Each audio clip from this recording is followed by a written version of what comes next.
Ya, Assalamualaikum warahmatullahi taala wabarakatuh dan salam sejahtera.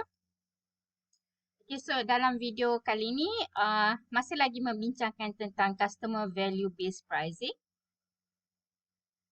Okay, so in the previous video kita dah ceritakan asas-asas customer value based pricing yang mana customer value based pricing ni adalah berdasarkan persepsi nilai pengguna terhadap barangan. Okay, persepsi pengguna terhadap nilai barangan. Okay, so itu adalah asas customer value based pricing. Okay, dan dia bukan sekadar berdasarkan cost syarikat. Okay, so berapakah persepsi yang ditanggapkan oleh pengguna terhadap nilai barangan kita itu dikatakan sebagai the right price. Okay, so the right price are the customers perception of value on our product. Okay, so tu dia dikatakan sebagai the right price. Okay, so berapa tanggapan pengguna terhadap barang kita itu adalah harga yang patut kita letakkan lah. Okay, so harga kita tu berdasarkan berapa yang pengguna tanggapkan nilai barangan yang pengguna tanggapkan terhadap barang kita tu. Okay, so tu sama dengan harga kita. Okay, kalau kita tersilap, okay, dan harga yang kita ingat pengguna sanggup nak bayar 10,000, okay, so that is too high. Sedangkan pengguna hanya sanggup nak bayar 5,000, kan? Okay, so harga 10,000 tu adalah terlalu tinggi. Okay, sedangkan pengguna hanya mempersepsikan nilai barangan yang dia sanggup bayar, yang dia akan terima dari beli barang kita tu hanya 5,000, maka 10,000 tu bagi dia terlalu mahal dan maka dengan itu dia tak akan beli. Okay, so the consumer will not buy the product if the price will be too high because it exceed their expectation, their perception on the value they will receive. Okay, so bagi mereka hanya sanggup bayar 5,000 sahaja untuk harga tersebut.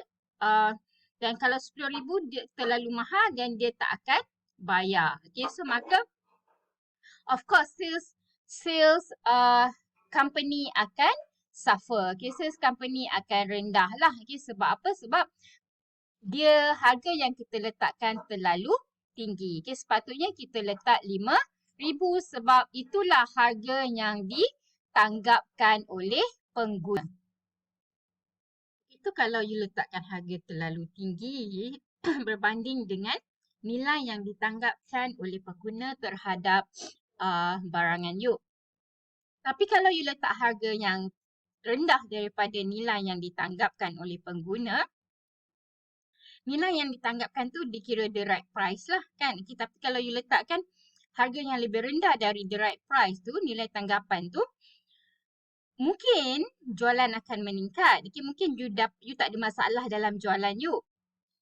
Tapi rugilah. Okay, sebab macam cost juga tadi. Okay, sebab rugilah sebab you sepatutnya boleh dapat lebih. Tapi you dapat kurang. Sebab harga yang you letakkan tu lebih rendah daripada tanggapan pengguna terhadap nilai barangan. Okay, saya bagi contoh. Okay, contoh kek secret recipe. Okay, contoh saja ni tak ada kaitan dengan secret recipe pun. Katakanlah you produce kek yang sama, yang lebih sedap, yang sama cantik, lebih sedap dan mungkin lebih juga cantik daripada kek secret recipe. Tapi harga you letakkan terlalu rendah. Okay, jauh lebih rendah daripada harga secret recipe. Tapi orang tengok you punya kek, orang rasa you punya kek dan orang suka dan orang sebenarnya sanggup bayar lebih daripada secret recipe tu. Tapi harga yang you letakkan adalah lebih rendah dari secret recipe.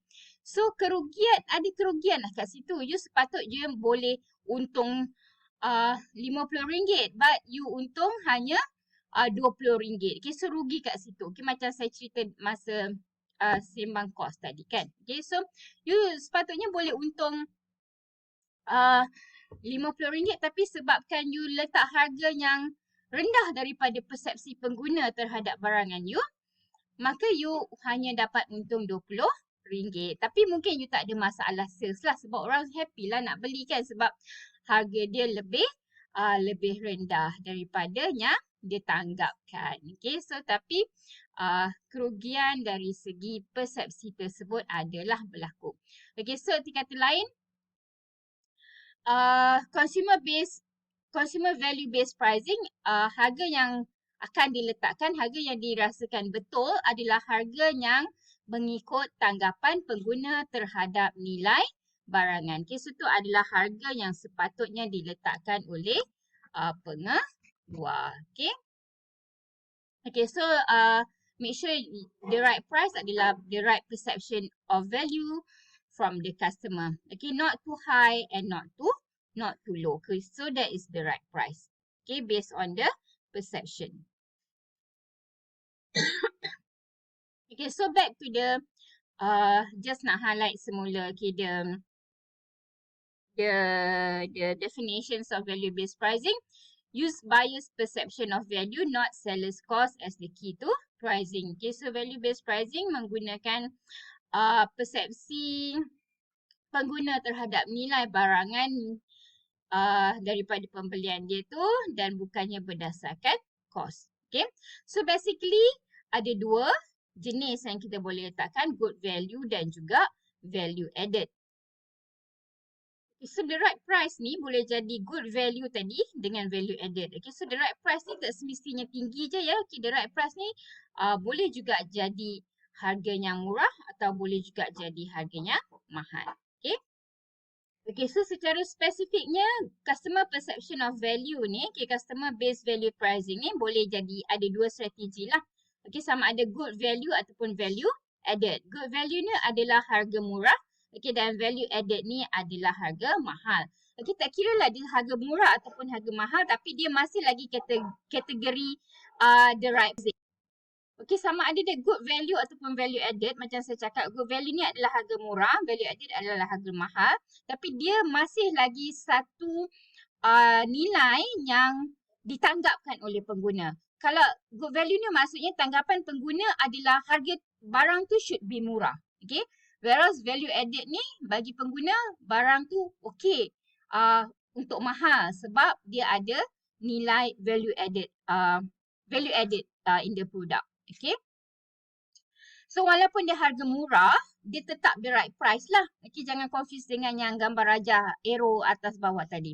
Okay, so this good value pricing dan value added pricing is still the right price according to the customer perception of the value of the product. Okay, so again, customer perception is the right price according to the customer perception of value of the product. Okay, so that is good value pricing dengan value added pricing secara spesifik. Okay, so good value pricing adalah price should represent an extraordinary bargain for the consumer. Okay, saya dah cakap tadi good value adalah harga murah ya. Okay, so the price should represent an extraordinary bargain for the consumer. Sorry. Okay, so dia mesti menggambarkan yang harga tu adalah sangat murah kepada consumer. Okay, so dia bukan saja-saja murah tau. Okay, so dia memang murah. Okay, yang mana customer ataupun company should re-engineering the company's operations to truly become the low-cost producer without sacrificing quality and to lower one's prices significantly in order to attract a large number of value-conscious customer. Okay, so erti kata lain, customer tu memang nak harga murah lah. Okay, so firstly customer memang nak harga murah. Okay, so kita kena buat sesuatu untuk mengeluarkan barang pada harga murah. Okay, dan letak harga murah tu bersesuaian dengan tanggapan pengguna terhadap nilai barangan tanpa mengorbankan kualiti barangan. Okay, so kita kena buat strategi kita tu kena menyeluruh untuk menurunkan kos kita tanpa mengorbankan kualiti dia. Okay, so not simply setting lower prices compared to competitor lah. Okay, so kata lain harga kita tu bukan saja-saja kita rendahkan. Okay, so tapi memang ianya sesuatu yang berbaloi kepada customer. Kata lain harga murah tapi barang elok. Okay, so that is good value pricing. Okay, again harga murah tapi barang elok. Okay, so cuba kita tengok kat sini. Kan? Okay, so this okay, so this customer value based pricing kan. Okay, so ini memang customer rasa okay, this type of nasi lemak tak boleh mahal-mahal sangat, okay, tapi tak semestinya tak sedap kan. Okay, so harga dia murah, berbaloi, ya, sedap, ya, berbaloi dengan packaging dia, tengok, okay, so sedap, wangi lagi gitu, okay, tapi dia mesti nak harga murah. Okay, so memang boleh murah lah okay, sebab kita guna daun pisang, daun pisang provided kita tak belilah, okay, ataupun kita dapatkan dengan harga yang murah, kita guna kertas je, okay, berbanding dengan all this kind of packaging kan, dengan cantik-cantik, okay, this semua kita dapat kat Asia. Okay, so okay, this is good value pricing lah. Okay, so memang sedap. Kita kurangkan sikit nasi dia mungkin, okay, tapi dia memang sangat sedap. Okay, dengan wangi dia dan sebagainya. Tapi adalah kurang-kurang sikit dari segi kuantiti dan sebagainya. Okay, so this is the good value pricing. Okay, this nasi lemak, right? Okay, so ni cake, ya. Yeah? Okay, so kita tak adalah nak, this is the good value. Okay, this part, okay, this gambar yang banyak kek ni adalah good value pricing. Okay, so kita tak adalah nak fancy-fancy sangat buat packaging, bagai kan. Okay, so tapi sedap. Okay, our cake is sedap. Okay, our cake is cukup rasa, okay, cukup fancy, okay, dan sebagainya. Okay, sekarang orang nak makan kek pada harga murah. Okay, dia tetap sedap, cuma kos-kos dia kita tak adalah incurred benda-benda yang mahal macam this type of packaging kan. Okay, so kita buat kek potong aja. Okay, so kita dapat jual pada good value pricing. Orang tengok, okay fine, okay, dia nak bayar harga murah tapi barang tetap sedap. Okay, so that is good value pricing. Okay. Okay, so this part is the good value pricing lah. Okay, so tu maksudnya. Okay, so tu maksudnya re-engineering the company's operation, okay, to become low-cost producer without sacrificing the quality. Okay, so kata lain, harga good value pricing. Okay, good value pricing adalah harga murah tapi barang baik. Okay, so harga murah tapi barang baik.